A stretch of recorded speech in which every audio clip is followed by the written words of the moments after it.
Planet B presents Cult and Culture Podcast.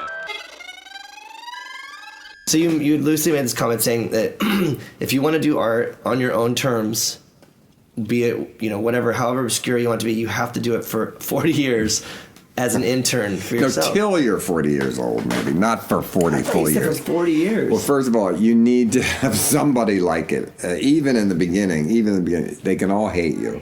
And you can get the worst reaction. Often that's good in the beginning. I built a career on, so did you, on negative response in the beginning. But somebody still came. There were people that liked it. They liked that everyone else hated it. So that you got to have somebody that likes it. But don't you think the negative response is more negative beneficial response than from the right people? It depends Sure. who are giving you negative response. Not that some people. When I got all negative response, it was from the quote establishment in the 60s. So that's what you wanted, but the people that came and liked it, that were laughing, were like insane hippies that hated hippies.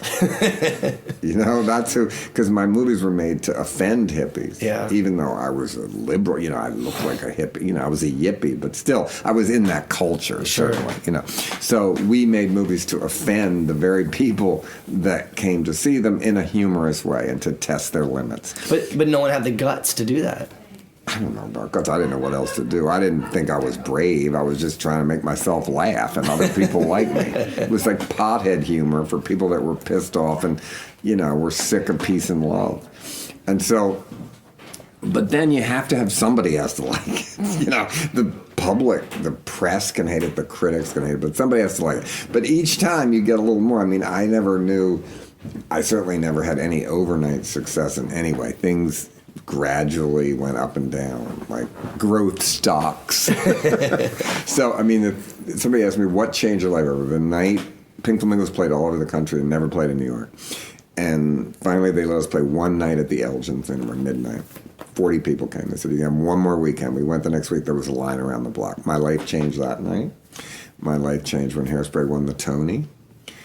And probably when my last book made the New York bestseller list for a long time. Those 3 nights made things change. But I did a million other things. Yeah. And they were all good too, but it was up and down, up and down, up and down. None of my movies ever were that big of hits at the box office. Even Hairspray. Divine died a week after it opened. That didn't help the box office for a comedy. Yeah. Crybaby wasn't a hit when it came out. But today, more people have seen Crybaby than any movie ever made because of television and Johnny Depp. But whoever thought my movies would ever So Crybaby is bigger than Hairspray? I believe all over the world. It plays constantly on television all over the world. But whoever thought any of those movies, Pink Flamingos plays on television sometimes. Who would ever have imagined that would be possible on TV. To play? What when TV I go to do that? my shows now, their parents bring them and say that my mother gave me Pink Flamingos. I thought, she did? When I was young, my mother found Pink Flamingos and called the police, So, and now my favorite thing is parents bring, as a last-ditch effort to bond, their angry, rebellious children, and they come to see me together, and it's touching. And they're with their daughter who has a big tattooed face and is pissed off with a straight mother, and they're holding hands, like trying to hear me talk about anal blossoms, and that's how they. It's a last-ditch effort to bond. Well, so then I don't know if it works because I leave town.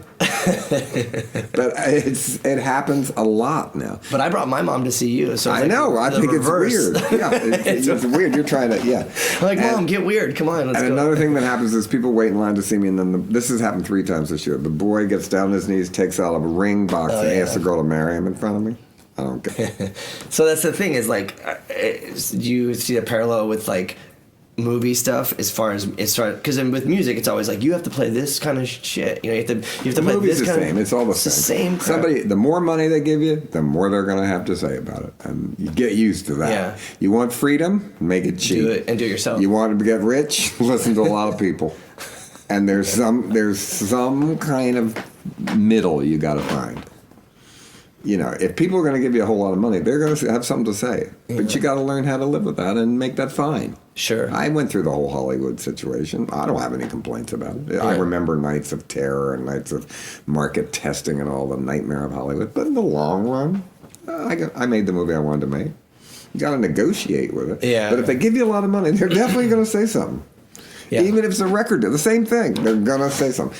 If you want to do exactly what you want, but do you want to be 70 in a van? I'll be there very soon.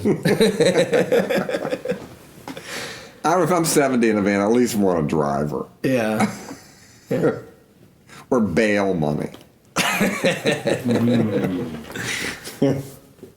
Yeah. I don't know. I mean, I guess you just roll with it, But you are rolling. But you also know that you have many ways.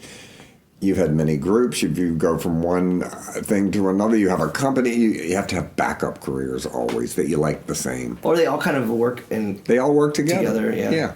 It was funny though because the other night we were in Atlanta. They used to call it just having a job. Now they call it a brand. It's the same thing. Yeah. It just means you're employed. Or that you employ yourself. Well, yeah, I've always employed myself. Yeah. But we were. People say, "How do you have that discipline?" Because I walk in the next room in my underpants to go to work. I don't have to go to work. Yeah. But I do. I work probably longer hours. But, that's why I'm not going to come see you because you're playing too late tonight and I got to get up at 6 o'clock and think up fucked up things to make a living. Awesome. You're going to go play fucked up things and I got to think them up. We just have different hours. Yeah. We go to sleep when you wake up. It is the same racket. Yeah. Planet B.